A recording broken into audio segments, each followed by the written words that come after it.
ninyo, meron tayong two-part blueprint. Pero, heto ang kakaiba.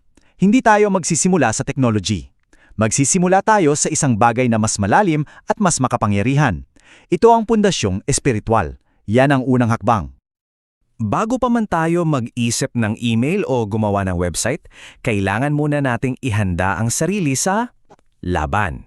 Kasi, isipin ninyo, hindi to basta negosyo lang. Isa tong kampanya.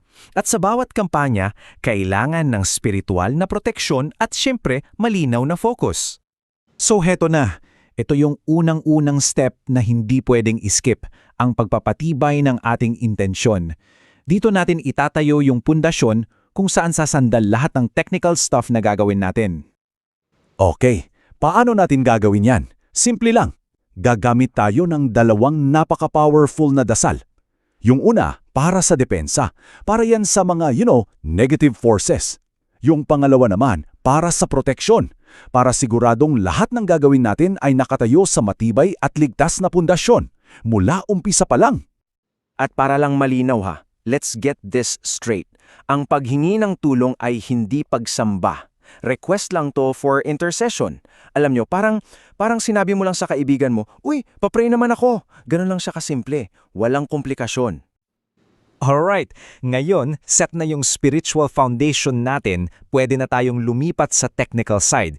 Tingnan natin ngayon kung paano natin isasalin ang intensyon na yon sa isang automated system. So, ang pinaka-main tool natin dito, isang email campaign. Ano ba yan, di ba? Well, isipin nyo to.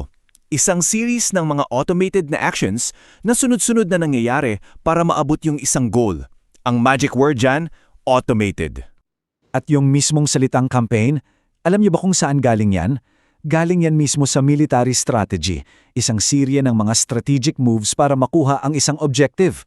Ganyan na ganyan dapat ang tingin natin sa email marketing. Bawat email, isang strategic na tira. At dito nyo makikita yung ganda ng automation. Tingnan nyo yung timeline. May bagong taong pumasok sa list mo, di ba?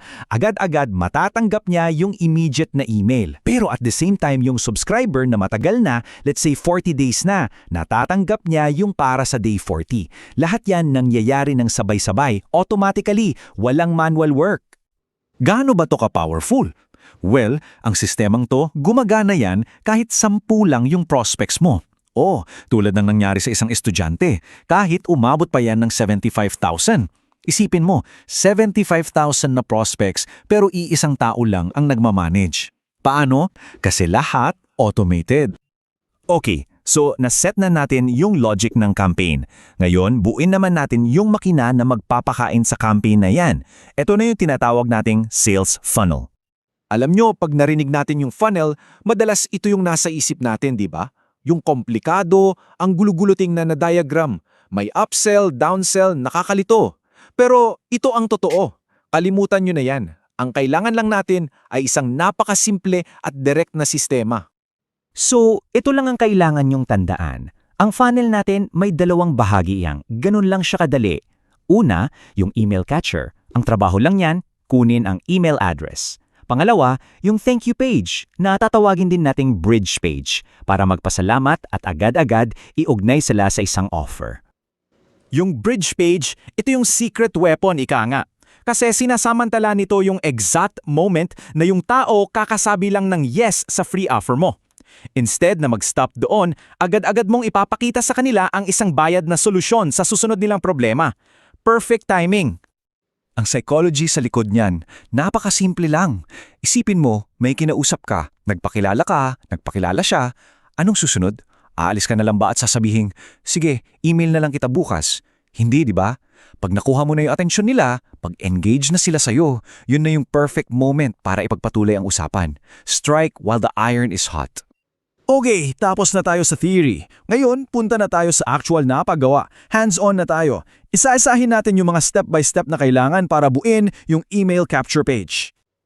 Okay, sundin lang natin tong 5 steps na to in this exact order para walang makalimutan. Napaka-importante nung number 2, yung create a tag. Maraming tutorial ang lumalaktaw dito, pero ito yung paraan para ma-organize natin yung mga contacts at malaman kung saan sila nanggaling. Maliit na detalye, pero napakalaki ng epekto. Pagdating naman sa pag-design ng page, ang goal natin ay bilis at linaw, hindi yung kung ano-anong magarbong design. Tandaan nyo to bawat segundo na naglo-load yung page mo, nawawalan ka ng potential customer. So tanggaling lahat ng hindi kailangan, gawin mong simple, mabilis at laging i-check kung anong itsura sa phone. At heto na siguro ang isa sa mga pinaka-critical na detalye. Huwag na huwag kayong gagamit ng salitang subscribe o submit sa button nyo. Instead, sabihin nyo sa kanila kung anong makukuha nila. Dapat ang isisigaw ng isip nila pag nakita yung button ay, "Oo, gusto ko yan." It's about value, not a command. So ayan na, kumpleto na. Nasa sa inyo na ang buong blueprint. Pinagsama natin yung malalim na spiritual na paghahanda at yung direct technical na action. Protektado na ang spirit mo. Automated na ang campaign mo. Ang natitirang tanong na lang ay, anong ilulungsad mo?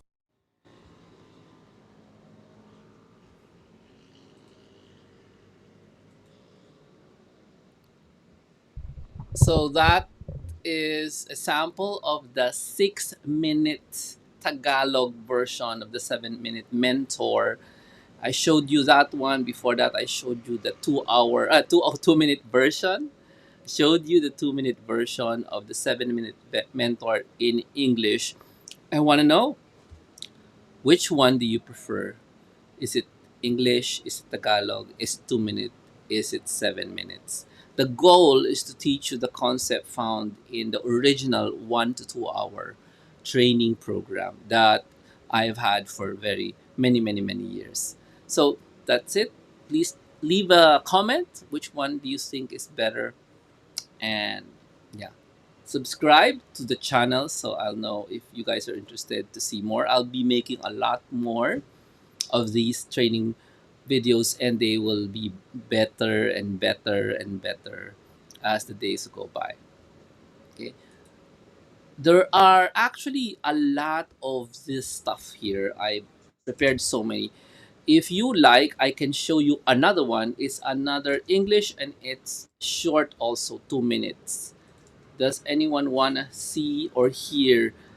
To be fair, I can also give you a 7-minute version, a 6-minute version. Let me know. So you can compare 7 minutes to 7 minutes in English. And it's the same